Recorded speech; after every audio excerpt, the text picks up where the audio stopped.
You have failed, you have failed, you have failed. You have failed, you have failed, you have failed.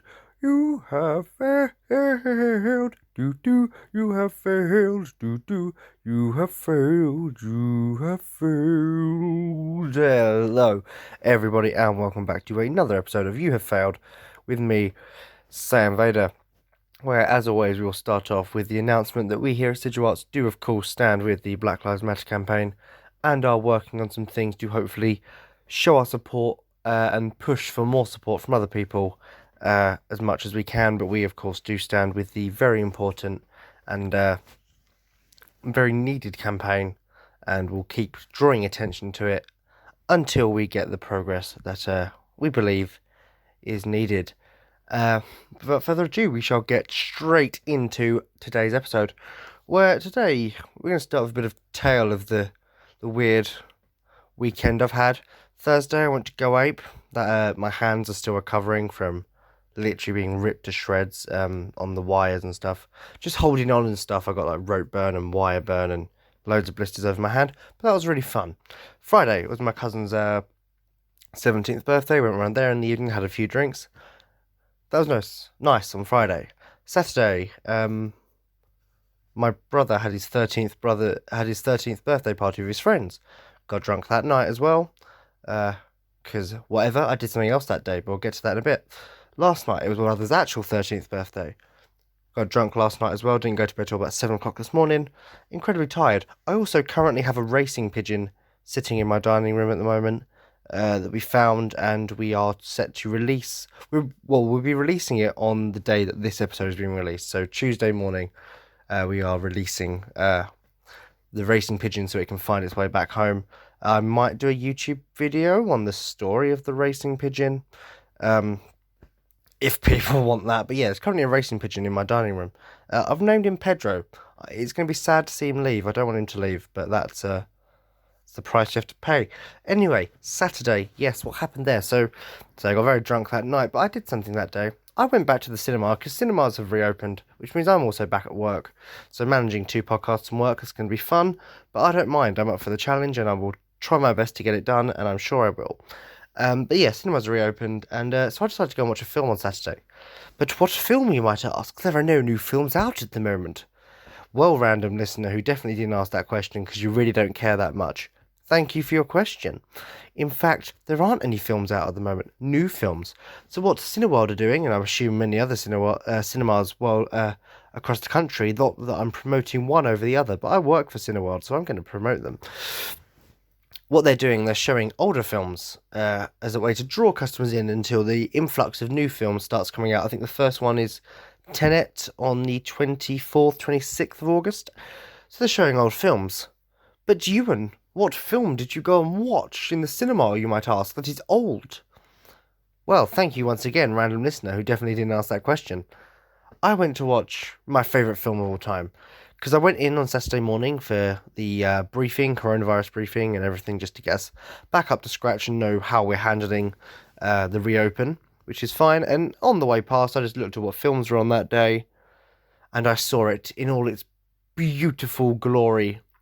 Star Wars Episode 5, The Empire Strikes Back, which genuinely is my favourite film of all time. And if anyone knows me well enough, they will know there's no film I love more than that film, mainly because the Empire wins, but that's my own personal taste. But I saw it was on and thought, I have to go and see this, because it's my favourite film of all time, but it came out 20 years before I was born, in 1980, so you now all know how old I am. 1980, 20 years before I was born, that film came out. And so I've never seen it in cinema. The only Star Wars films that I've seen in cinema are all the ones released in the Disney era. So you can imagine how depressing that is. So I thought, I can't not see my favourite film in the cinema. So I phoned up Cameron, my best mate, went, yo, want to see Empire Strikes Back later? He was like, yo, let's do it. I was like, yo, right on. And then we went to watch the film. And it was a weird experience because, I mean, I've watched a film multiple times in the cinema. I saw Endgame about 7, 8, 9 times in the cinema. But it was still a new film, so it was different. This is a film I've seen God knows how many times over and over and over again. my most watched of all the Star Wars films, and the Star Wars films are my most watched films of all time. So that's an incredibly high number that I've seen Empire Strikes Back. And it was weird seeing that in the cinema because it was a film that I know the whole way through. I knew everything that was going to happen. I knew most of the lines, if not all of the lines. I caught myself every time Darth Vader was speaking, mouthing the words along, I just catch myself. I was like, oh, I'm doing it again. I'm saying Darth Vader's lines because Darth Vader is the most awesome person in the world, by the way, and there's no wiggle room on that. Well, in a galaxy far, far away, not on this world, of course. Although he would be cooler than any person on this world as well. But yeah, there was something weird about seeing it in cinema. I mean, the Battle of Hoth, I think it was the surround sound of it as well. Obviously, you get surround sound at home, but it's nothing like the surround sound of a cinema where everything's going on around you. It's incredible. The Battle of Hoth was amazing, and I did notice myself uncontrollably smiling during the Battle of Hoth as I was sitting there thinking, yes, the Empire are literally slaughtering the rebels at the moment. And, yeah. Oh, what a beautiful film it is, and honestly, a fantastic experience that was, seeing my favourite film of all time in the cinema. I feel like anyone should see their favourite film of all time in the cinema at some point, and I'm glad I got that opportunity. And in fairness, not that I'm promoting, but Cineworld have loads of other great films going on at the moment.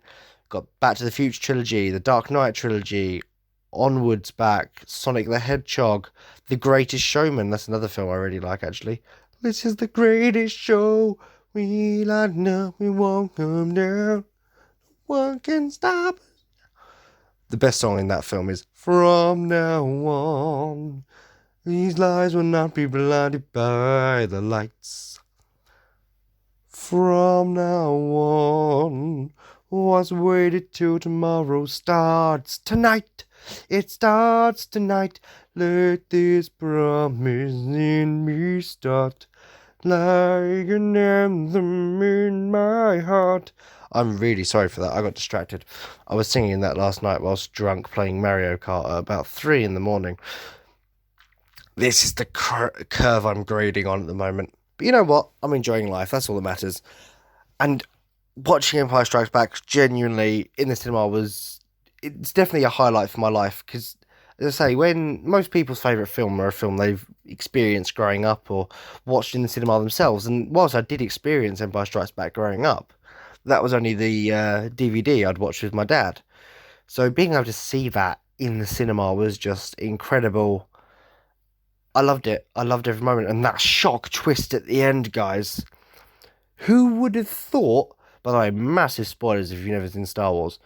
But I mean, if you know pop culture, you know this spoiler already. Because who would have thought that Darth Vader is Luke Skywalker's uncle? I mean, I didn't see it coming. When he was like, no, I am your uncle. I was like, oh my god, jeez, I did not see that coming whatsoever. What?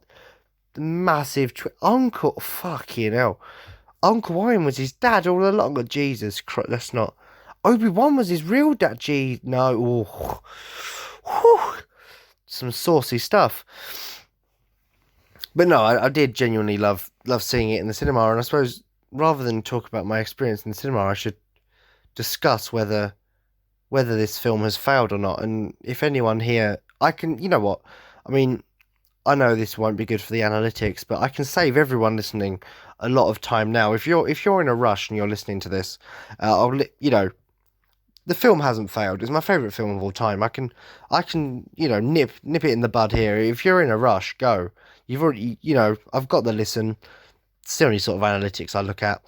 That's not true. I know Cornelius looks at the all the other stuff, but listens are my most important thing at the moment.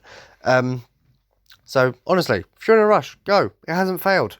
If you're not in a rush, let's listen to me fanboy over the best film ever made. The reason it's the best film ever made is Darth Vader. There you go. End of the episode. Thank you so much for listening, guys. And no, I'm joking. Well, I'm not joking. Darth Vader is...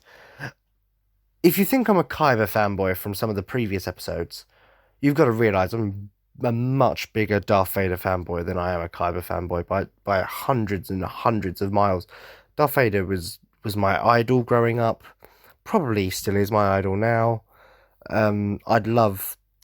He's just so cool, man. He's got that red lightsaber, like,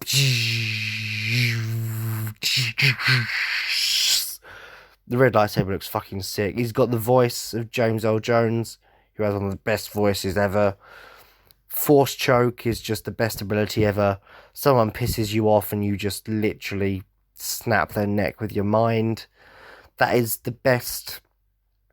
That's the best force power, isn't it? Like, force lightning's great, but you can see that coming, and like, you get arrested for that. Force choke, they don't hurt you. You're doing it, you're crushing their windpipes with your mind. Nothing physical is going on in the outside. Like, force lightning, you can see it. Like, witnesses will see that. This guy, it's inexplicable how he died. It's just the best force power by far. And yeah, I so wanted to be Darth Vader. It's just so cool. And in fact, during this pandemic, I'm depressed that we will have to wear surgical masks and not Darth Vader masks. Because, he's got a built-in filter of all things. That's so much better for preventing the pandemic coronavirus thing. But no, we have to wear surgical masks because they're cheaper to produce and look less silly. What do you mean they look less silly? They really don't. They all look like bras. Everyone is just wearing a bra on their face. Sorry, my mask isn't big enough. I need a C cup. Oh, fuck off. No, just Darth Vader masks are the way forward. Before anyone goes, well, actually, it's a helmet. No, it's a mask with a helmet on top. The little samurai bit is a helmet, but the bit that goes over his face is actually a mask because it comes off separately. Stormtroopers have helmets. Darth Vader has a mask with a helmet on top. So actually, fuck you. Before, I've been corrected recently for that, and it drove me insane. It's a mask with a helmet on top, right? You watch Return of the Jedi. It's how it works. Or even Revenge of the Sith when it gets put on for the first time. It's a mask with a helmet on it, okay? It's just them just be the rules. God, Jesus Christ. I don't even want to know what I sound like, because I'm fanboying whilst being incredibly tired and probably still hungover, to be fair. I did quite a few vodka shots last night, mixing that with ciders and a few other things. It was a cracking night, but yeah, I'm feeling the effects of it now, and I'm sure you can tell while you're listening to this. Ooh, hee hee. I'm so sorry. Yeah. Empire Strikes Back. Focus. Jesus Christ. Yeah, so why do I think the film's so good? I think, genuinely, I know I made the joke about the twist earlier. I think that is one of the biggest, most important things about this film. It is still the penultimate twist in cinema history. It's the kind of twist that M. Night Shyamalan looks up to. Like, I want to get a twist like that one day. Like, no one saw it coming that Vader was going to be Luke's father. Spoilers, massive spoilers, if you haven't seen it. But no one saw it coming. In fact, it wasn't in the original script. The original line, this was in an interview with Mark Hamill himself, was, Obi-Wan killed your father. And that is the line that David Prowse, who is obviously the man inside the suit, like physically acting as Darth Vader, said when the filming was done, so that everyone thought that was the original line. But just before the scene was shot, I think Ivan Kershner actually pulled over Mark Hamill to his side and gave him the revised script where it said, I am your father. Mark Hamill was shocked. He was like, no, that's not true. Is that true? And Ivan Kershner was like, well, you search your feelings and, you find it to be true, and that's how we're going to play it. So the only people who knew were George Lucas, Ivan Kershner, Mark Hamill. This is how tired I am. I couldn't remember the name. Mark Hamill and James Earl Jones. Pretty sure they're the only 4 people who knew. So it was that closely kept a secret that even the cast didn't know that Darth Vader was Luke's father until they watched it. Which, that is incredible. That wouldn't survive these days. That would get out there. And in fact, the Obi-Wan line did. Because apparently there was a pub near Pinewood Studios that they'd all go to afterwards. And journalists and stuff would go there and bribe some members of the crew to give away spoilers. And one of them gave away the Obi-Wan killed your father line. So apparently, like, a few days later, there were all these headlines. Alec Guinness's heroic character is actually the villain. And like George Lucas and Mark Hamill would have like an inside joke that obviously that wasn't the spoiler at all. When they watched the film, they'd be completely blown away. No, Darth Vader is actually Luke's father. Darth Vader is Anakin Skywalker, and it was such a brilliant twist and so clever. And as I say, something that even if you don't know I've spoken to so many people who don't know Star Wars, and I'll be talking about it, and I'll be like, oh, I don't want to mention, the big twist. And they're like, what big twist? I was like, well, do you know who Darth Vader is? And they're like, oh, what? That he's Luke Skywalker's father. It's like they've never seen a single Star Wars film, not even a single frame of a Star Wars film in their entire life. But they know that Darth Vader is Luke Skywalker's father because it's something so ingrained in pop culture at this point in cinema history because it was such a no one saw it coming. And it's one of those things I don't think it's ever going to be recreated. They tried it with the whole, you're a Palpatine. And it's like, oh, Rey's Palpatine. Ooh, that makes no sense. Like, no. Whereas Darth Vader being Luke's father, whilst it didn't make entire sense, because you're like, well, we were told he was dead, but you can understand that it might have been a lie. And it's still a massive twist. It's like, shit, that's Luke's father? Not, oh, she's a Palpatine. Woo, yeah, yay, Rey's a Palpatine, yeah, woo. Whereas this, you're like, holy shit, that's Luke. No, Darth Vader's not. Dad Vader? No. And it's just so incredible. And that alone is enough for Empire Strikes Back to be the top. The fact that the Empire wins tops it off me. A controversial opinion here, but I do have my reasons. I think the fight between Luke and Vader at the end on Cloud City is the best lightsaber fight in all of Star Wars. Now hear me out here, right? The best sort of cinematic fight and the best to watch I would give to either Duel of the Fates or the Battle of Heroes, right? I'm not denying that in the slightest. If you wanted to watch a cool lightsaber fight, Duel of the Fates or Battle of Heroes, I think my personal preference, and this might be controversial in itself, is the Battle of Heroes. I think the choreography between Obi-Wan versus Anakin, aka Vader at that point, is incredible. Don't get me wrong, the soundtrack for Duel of the Fates is far better than Battle of Heroes. Battle of Heroes is still amazing. But this is the thing, they've all got brilliant compositions as well. Duel of the Fates is just iconic as music, but I do prefer that fight. But for cinematic, they're better. But if you want the best lightsaber fight in all the Star Wars films, Luke versus Vader, Cloud City. Because not only does it have the awesome music, that music being, from time to time, the Imperial March, which obviously was introduced in this film. That's another reason I love this film. My favourite part of the Star Wars soundtrack is the Imperial March. As a massive Darth Vader, Empire guy, I love the Imperial March so much. So the fact this is the film that was introduced in, that's another tick in my book.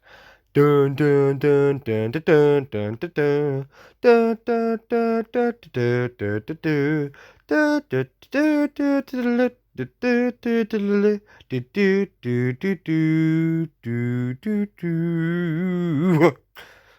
Thank you very much. Yeah, as if Elvis sang the Imperial March. But yeah, so the soundtrack for Vader versus Luke is amazing. I just think it's more the psychological part of that fight that I think makes it so impressive for me. Because, whilst the fight is epic and a clash in itself, because, this is the first time the main hero and Darth Vader have faced off on the screen. However, like, face-to-face, lightsaber to lightsaber. But it's the fact that, in hindsight, when you find out that Vader is Anakin, you realise that Vader is not just going easy on Luke. He's testing him. And that's the terrifying thing about it, because Vader, let's be fair, completely wipes the floor with Luke that duel anyway. Yet, you realise that this whole time, he's been absolutely holding back his full power. Vader could have killed Luke in an instant, but he was testing him, trying to push him to the dark side and test his abilities to see if he is strong enough to help him take down the Emperor. It's basically one massive psychological test of a father to his son, but Luke doesn't know. He's under absolute stress and strain, trying not to die, fighting the Dark Lord of the Sith himself, whilst Vader's just having a field day, just throwing objects at his son in a really weird fatherly love thing. And yeah, that's why I love it so much. Because yes, it's not a cinematic and epic a physical clash, but the psychological side behind it, where it's a father testing his son and an absolute monster going easy on Luke. And Luke, I think that's what makes it so terrifying as well. The fact that Vader shows just how powerful he is. Because at first you think he's wiping the floor with Luke, but you think, oh, at least he's trying his hardest though. Like, Vader's putting in effort, and he's wiping the floor with Luke though. That's terrifying in itself, to see the hero lose. But it's then when you realise that actually Vader wasn't trying. Vader was pulling his punches the whole time. Vader could have killed Luke easily. But even not trying, Vader was completely overpowering the guy. And that's terrifying. And the thought of the Empire completely overpowering the rebels in this film, I'll get to in a minute. But first, I would obviously like to mention the word from our sponsors, which, as it has been for weeks now and will continue to be for the foreseeable future, and I'm happy that it is so, it is, of course, King Styles Apparel, the brilliant merch store attached to all of the podcasts here at Sigil Arts. And in theme with this, there is a Star Wars shirt. I believe it's called A Failure Far, Far Away. Can't remember the exact name of the shirt off the top of my head. I'll be buying my copy of that soon. My own shirt of that soon. But there's so much brilliant merch from me and all the other creators coming soon. And some of them already have it. Other creators will have it coming soon related to podcasts. And more merch for my podcast will keep getting pumped out as time goes on. And that is something we are all very proud of at Sigil Arts, and very proud of Cornelius King's Eyes for putting that together. So actually a big round of applause for him for actually managing. He worked very hard on the store. In fact, we will have either podcast episode or a YouTube video soon of me and him discussing the merch store, the effort that went into it, and the products itself in an interviewee type way. We've been discussing that, and that will be coming out in the foreseeable future when we work out a time to actually sit down and get that done together with our very busy schedules. But yeah, thank you to him for all the merch. I love the merch. I wear it all the time. I don't think I own any other shirts anymore, because all I wear is the self-promotion ones. Love a shameless plug. But yeah, please do go check out the merch yourself and support your favourite Sigil Art content creators. And because you're listening to me, I hope I'm your favourite, and I hope you support me by buying your merch. And if anyone out there who's listening to this does actually end up buying my merch, please go onto YouTube or join the Discord server. And if you go onto Twitter. If you go onto Twitter, tag me in the photo of you wearing the merch or holding it next to yourself. Or if you're on the Discord, do join the Discord server and just post it in the Discord server. You can @ me in that, because I will want to see your pictures and see you enjoying your merch. So thank you for listening to my little rant about the merch there, I suppose. And without further ado, we will get back into talking about the best film ever made, Star Wars Episode 5, The Empire Strikes Back. So I was talking about the Empire completely overpowering the rebels, like Vader did Luke, and that is shown completely in the Battle of Hoth. Because obviously in A New Hope, you don't really get to see the military might of the Empire, because it's more focused on the small group of Luke, Leia, and Han trying to escape the Death Star with the Death Star plans and then take it down. So it makes it seem like the rebels are much more competent and a better fighting force than the Empire. But then you get to Empire Strikes Back, the Battle of Hoth. This time the rebels have the defense, they've got all the stuff set up.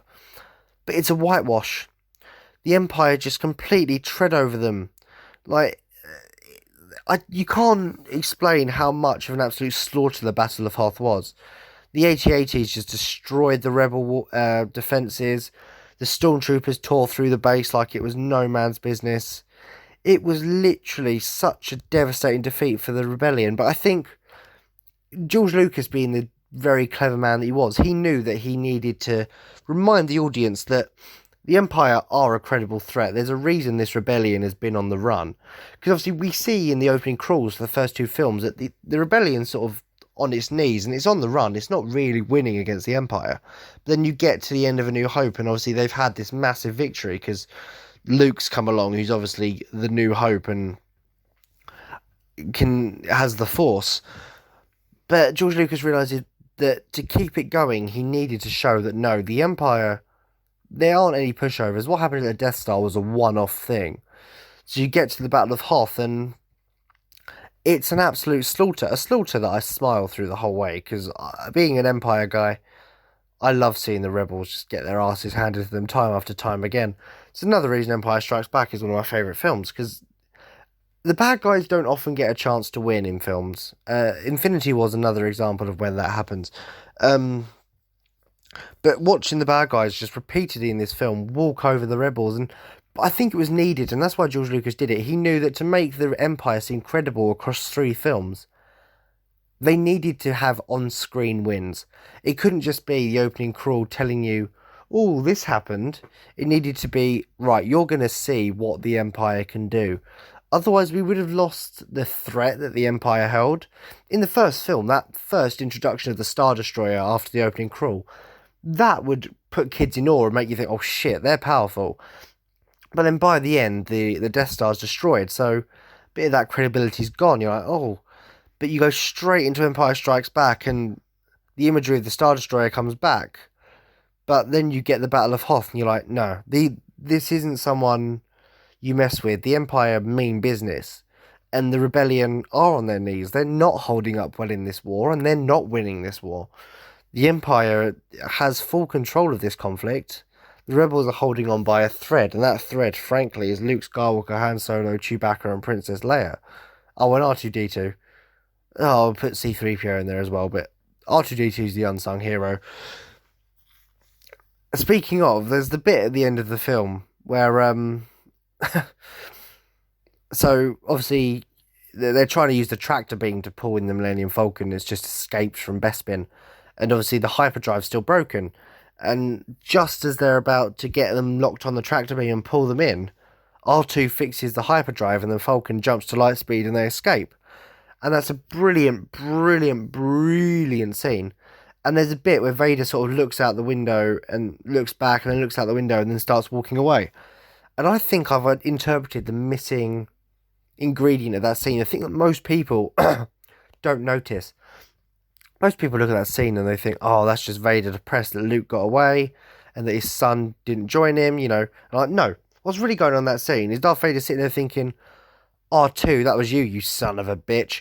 Darth Vader's literally sitting there thinking, look, there's only one droid in the entire galaxy that could have fixed that hyperdrive in the nick of time to help them escape. R2, you son of a bitch.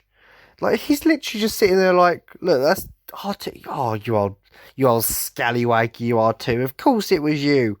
That's genuinely, that's what's going on in Darth Vader's head right there. I've got the original script. I know. That's a fact, guys. An absolute factoid. Another scene that I did find quite funny, and I interpreted in this way when I was watching it on the big screen. I said this to Cameron afterwards. Vader learnt his lesson big time, right? Because by this film, as Luke enters the chamber the carbonite chamber to fight Vader, Vader's at the top of the stairs, and what he doesn't say right there, but he should have done, is, "It's over, Luke. I have the high ground." Right? Vader has learnt his lesson, and he made sure he had the high ground before he even entered the fight. He was like, "Nah, bitch, I got it." But then he jumps down, and then Luke gets the high ground, and it gets all messy. But Vader's learnt his lesson, and he wins the fight, and that is what's most important here. But what I find really interesting about this film as well, because completely digressing from the previous point, because I'm erratic and I don't need links. Who needs links when you're a failure like me? Hashtag, it's good to be a failure. Jesus Christ. But yeah, so the film got heavily criticised at first, when it first came out.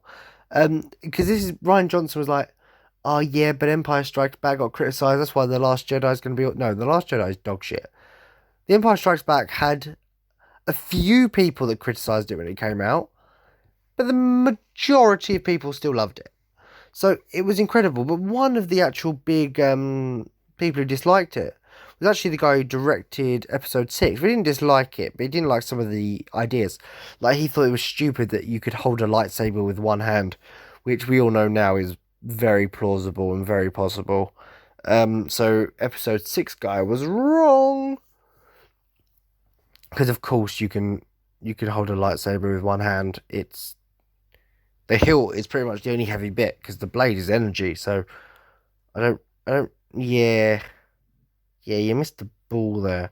But the film was somewhat controversial when it came out because it was a lot darker than the predecessor. Vader strangles a lot more people. He kills, what, 2 of his men in the film? 2, 3? I mean, that's on screen. We all know off screen he's killed a lot more. Like, the people who was in charge of tractor beam control, they were getting murdered off screen when the film ended by Vader at that point for letting them go. Like, a lot of people were killed by Vader in that film, whether we saw it on screen or not. It blatantly happened. He was not in a good mood that entire film, which is why it's so good. Sorry, excuse me. And it is genuinely just a masterpiece film, if I'm completely honest with you. Like, I just genuinely love the film so much. I can't express what a great film I find Star Wars: The Empire Strikes Back. Because most second films are just a bridge film. They're just there to fill the gap between the beginning and the end, and they don't really do much. But this film, yeah, it bridges it. But it's a film in itself, and it's one hell of a film. I can see why people vote this film to be the best Star Wars film of all time, and obviously I'm one of those people, because I just... There's something about this film that's just absolutely brilliant. It stands out. It's much darker in tone. You know, they take things seriously. The bad guys win. I think that's the big thing with this film. The bad guys win. Han Solo is trapped in carbonite.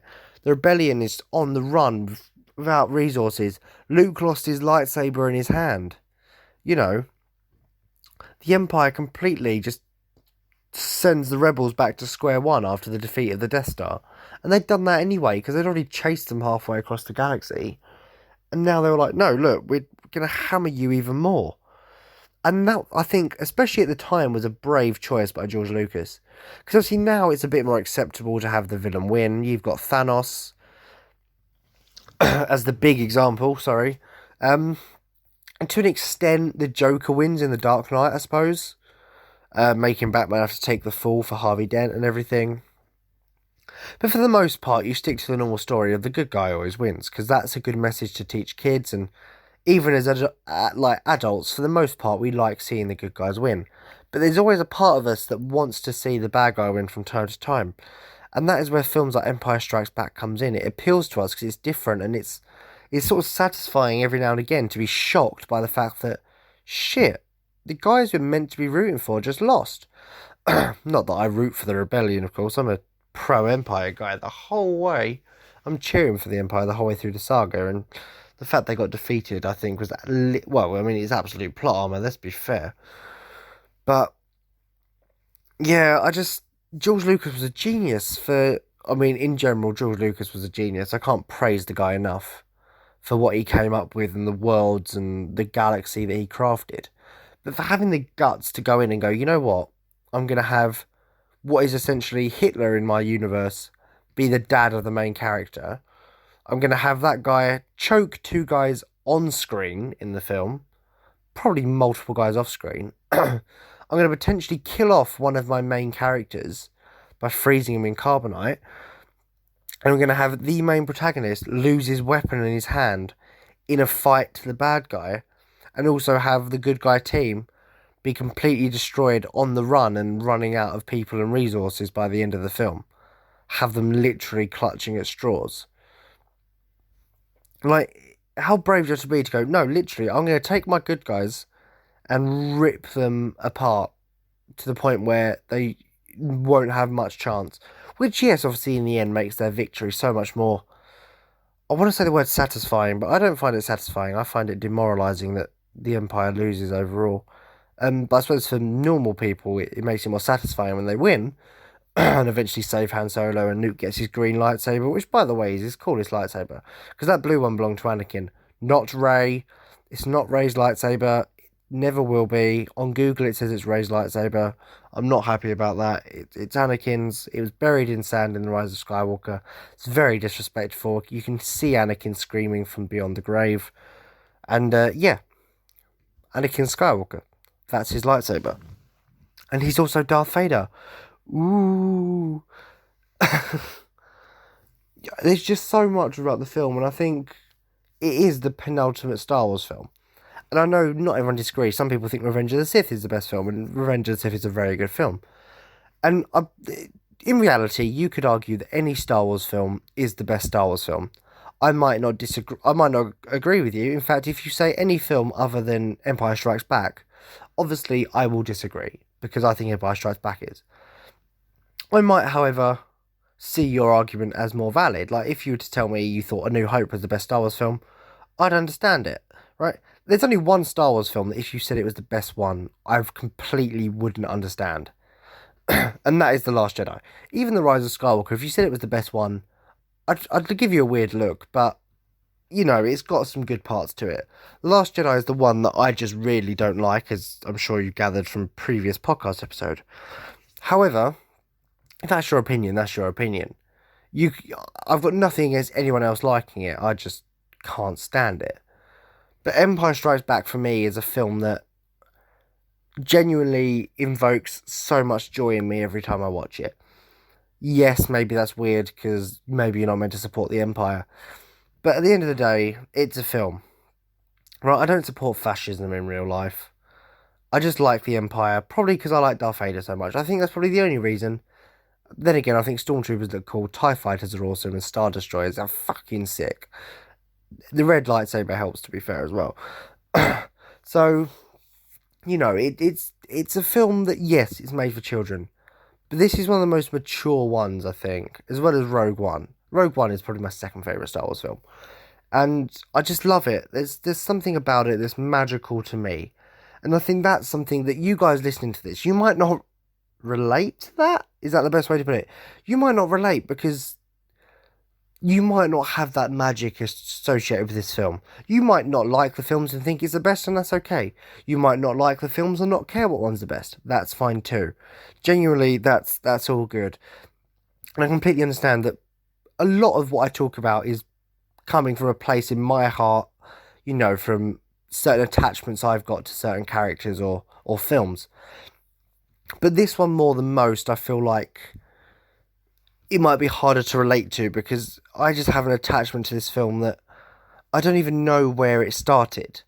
I just always knew that I liked this Star Wars film and I used to watch them with my dad. And as I've grown up, I've loved it more and more and more. So this film is just something special to me, and genuinely the fact that I got to see it in the cinema, I really can't express enough how much that means to me. Genuinely so much, the fact that I've had the chance of seeing my favourite film of all time in the cinema, on the big screen. You know, I like going to the cinema, and the thought that I'd never get to see Empire Strikes Back was quite upsetting. And the fact that I have now has really, that's sort of made my year. It's one of the best things that's happened to me this year, for sure. Saying that, 2020 has been a good year, and I might do a YouTube video or a podcast, maybe. I'll work something out on that as well. Talking about 2020 and some self-realizations, and talking about why it's been whilst it's been a shit year, it might actually be one of the most best and influential years for me. But that's something completely different. We're still on Empire Strikes Back for the next few minutes, and yeah, it's really weird. This might be one of the hardest episodes of You Have Failed that I've actually done, if I'm completely honest. Because when you love something so unconditionally, like love a film or actually no, even a person, to be fair, and I'm not comparing my love of Empire Strikes Back to loving a wife or girlfriend in any way, but I think if you have an unconditional love for something, it's hard to put into words why you love them or how much you love them. And I'm sure anyone out there who has a film they like or has an attachment to a pet or a family member or a boyfriend, girlfriend, wife, husband, life partner, whatever your relationship with that person or film or game or something is, if you love it that much, it really is hard to put into words just how much and why you love it. And that's why genuinely this has probably been the hardest episode of UFO I've done, because whilst the tiredness and I think hangover probably doesn't help, but what really makes it hard is I love this film so much. This is the one film. If they said you can only watch one film for the rest of your life over and over again, only one film, this would be it. An unconditional love for this film and everything about it. And Star Wars in general, obviously, but this film in particular. So this made it hard to just talk about what I love about it. But of course that does mean that... sorry, I was still stuck in my throat. Star Wars Episode 5, The Empire Strikes Back. There is no fucking way on earth that you have failed. You're the best film in the galaxy, and I look forward to watching you thousands of more times and enjoying you every single time I do. So thank you so much for being a brilliant film, and thank you so much for listening to my ramblings. Again, to everyone who is listening, I really do appreciate it. And I hope that if you do enjoy it, you recommend me to a friend or a family member who you think will also enjoy the ramblings of a madman. And enjoy the fun we have here. And please do follow me on Twitter at VaderSaiyan, or join the Discord server. Links to this are all on kingseyes.life. And become part of the community. Because I'd love to get to meet you guys who do listen to this, get more interactive, and hopefully one day I'll be able to get you guys on an episode of the podcast as well, and we'll work something out like that. So please do follow me on Twitter and join the Discord, because when I start building a community, I can start doing stuff like having you guys on the podcast episodes themselves, and maybe even on YouTube videos. But that will do it for this week. I do thank you once again so much for listening and putting up with me while I'm not in the best state possible. So thank you so much, guys. I really appreciate it. I'll speak to you next week. See you then.